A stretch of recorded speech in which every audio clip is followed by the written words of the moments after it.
Μπορεί να γελάς, να είσαι ευγενικός, να δουλεύεις, να δείχνεις δυνατός, να φροντίζεις τους πάντες γύρω σου και όμως να πονάς βαθιά μέσα σου.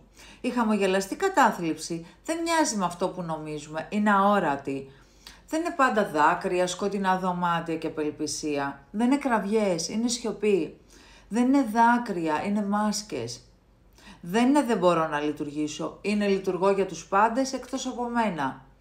Είναι να χαμογελάς ενώ μέσα σου νιώθεις άδειος. Είναι να λες είμαι καλά την ώρα που δεν αντέχεις να ακούσεις τον εαυτό σου. Να βοηθάς τους άλλους αλλά να χάνεσαι εσύ. Να περνάς τη μέρα σου ρομπότ και το βράδυ να κουλουριάζεσαι στο κρεβάτι. Και αναρωτιέσαι πώς έφτασα ως εδώ. Φτάνεις εκεί όταν έχεις το σύνδρομο του καλού παιδιού. Όταν καταπιέζεις τα συναισθήματά σου για καιρό. Όταν δεν επιτρέπεις τον εαυτό σου να ξεκουραστεί. Όταν κάνεις πάντα το σωστό για τους άλλους και ποτέ για σένα. Όταν τρέπεσαι να ζητήσεις βοήθεια.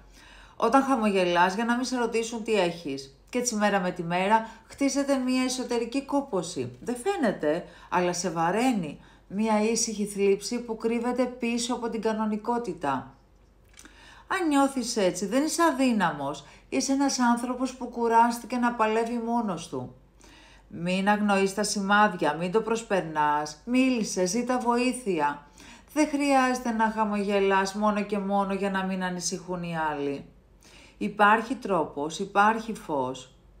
Αξίζεις πραγματικά να είσαι καλά, όχι μόνο να φαίνεσαι. Αξίζεις κάτι περισσότερο από ένα χαμόγελο για τους άλλους. Αξίζεις αληθινή χαρά για σένα.